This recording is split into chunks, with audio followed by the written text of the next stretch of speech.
E3 is less than 2 weeks away, and as usual around this time of year, I'm very excited about the new games and IPs coming to console and PC. But every year without fail, there's always something that disappoints me. Like, something is lacking, like I didn't get everything I was hoping for. And no, I'm not talking about Phil Spencer bringing out sports car for every Xbox press conference, though I'm not gonna lie, it is kind of growing on me. I'm talking about a release date not being confirmed, uninspiring IPs, exclusives that aren't really exclusives. Yes, I'm looking at you, Microsoft. There's a lot of things I want for E3, but those are unrealistic. But there are also things that I expect from this year's E3 that I've been waiting years and years for, and it's time that they finally happened. Hi, my name's Adrian from Impractical Gaming, and before you crack open that stream and cringe at another Ubisoft Live performance, I'm going to share with you the 5 things that I expect from this year's E3 2018. Make sure to subscribe and hit that bell icon to keep up to date with all of my latest videos. Number 1. Kingdom Hearts 3 and Final Fantasy 7. If you don't know this already, I'm a huge fan of the Kingdom Hearts franchise. Kingdom Hearts 2 to this day is one of my favourite all-time games. Never mind the fact that it has the most convoluted story in gaming history, the fact that it mixes Disney and Final Fantasy together is enough to sell anyone. It's like someone just went, do you know what this JRPG storyline needs? Goofy. Yeah, you know what? That'll do. I don't know how it exactly happened, but they are definite geniuses. That and Roxas's Bay, but you know what? That's standard. Now that was almost 13 years ago when Kingdom Hearts 2 came out, when I was only 8, so you can imagine I've been waiting a long time for the sequel. Not Dream Drop Distance or 358 over whatever the fuck, I mean a real sequel, and every E3 I've been so disappointed. But not this time. We've seen the gameplay, we've seen the world, we've heard the theme song, which is nowhere near as good as Kingdom Hearts 2, but you know what, that's just me. They've even gone out of a limb and said that it's coming out 2018, so there's no excuse for not giving us a release date.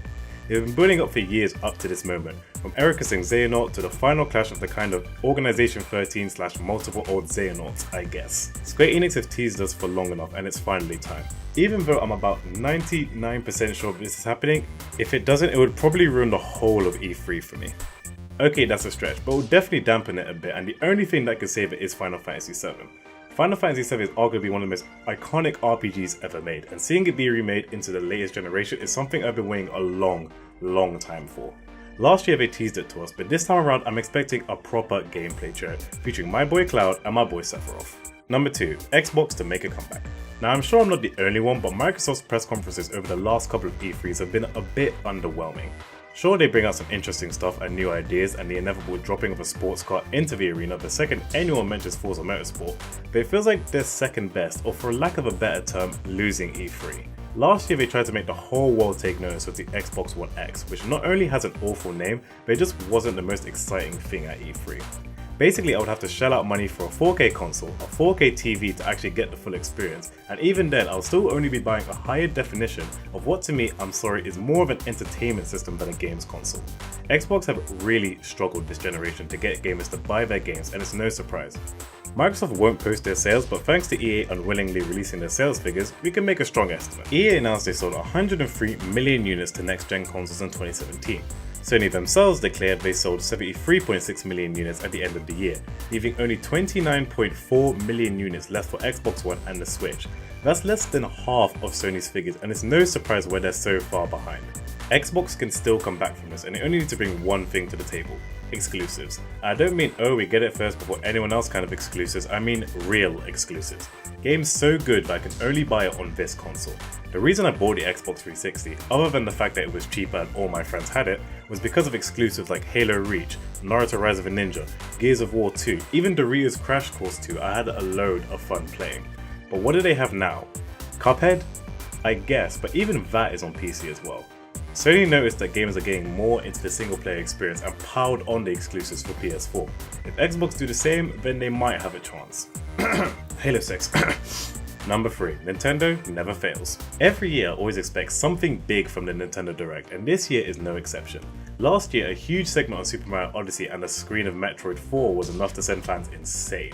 But this year I'm only looking out for 2 things: Super Smash Bros. And a new Legend of Zelda. Okay, Smash Bros. For Switch has already been announced with one of Nintendo's coolest reveals for a game ever, but I'm talking about more. That was just an announcement, and that was months ago, so I'm expected to see some form of gameplay and a base roster list at E3. Nintendo have already organised so that if you bought the Game Pass at E3, that you can play Smash Bros. For Switch casually or competitively, so we'll definitely get to see some form of gameplay. But what is likely is they'll only show off the base characters like your Links, your Marios, your Kirbys, and then hide some of the new characters like the Inklings from the game. I expect this to be a big part of Nintendo's E3 locker, along with a shock announcement of a new Legend of Zelda. I know it's only been a year and Breath of the Wild is still fresh in people's mind, but I'm sure a new Zelda for Switch is coming.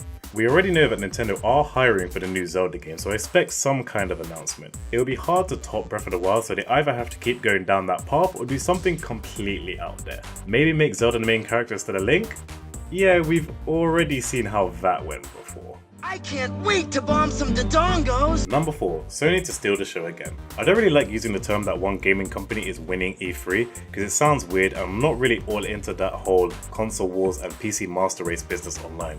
To quote Gerard the Completionist, that one time he actually responded to me on Twitter, which by the way completely made my day, us gamers are the ones who win and walk out with the cool shit every single year. But to put it another way, I do expect for Sony to steal the show this year like they done last year. It seems a bit of a long shot to say they'll announce the PS5, or even that will be hinted at this year's E3, considering John Codera seems pretty adamant we won't hear anything till 2020. The head of PlayStation has conveniently put out that the PS4 is nearing its end just a couple of days ago, but unfortunately that's all that is. While we won't get any new hardware, I am really excited for what games they are announcing at E3.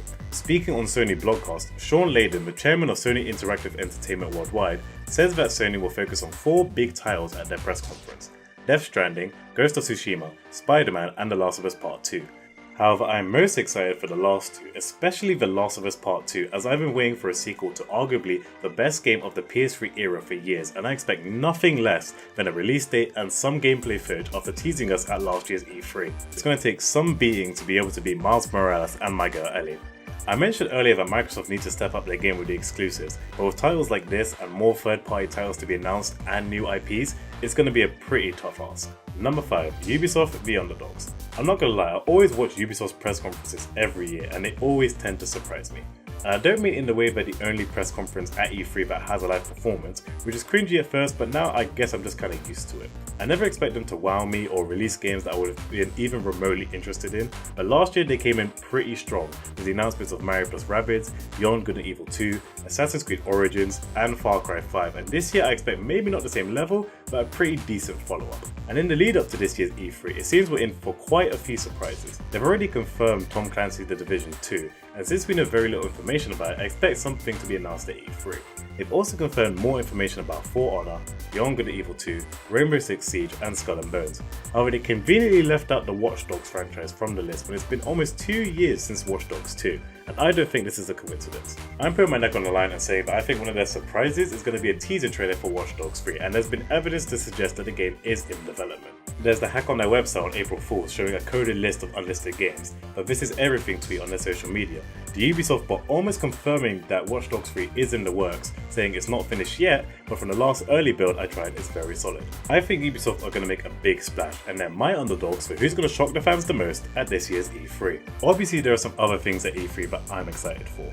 We still got the EA conference to kick us off, and maybe we'll get to see more of Anthem this time around. There's the Fortnite Party Royale stream which I'm looking forward to seeing, and a whole lot more to offer in LA. Unfortunately, I won't be there to experience E3 up close, but I can't wait to see what the gaming world has to offer us this June. There you go, that's my top 5 things that I expect from E3. Leave a like, subscribe, comment, and make sure to hit that bell icon to get updated on all of my latest videos. Thanks for watching, and I'll see you next time.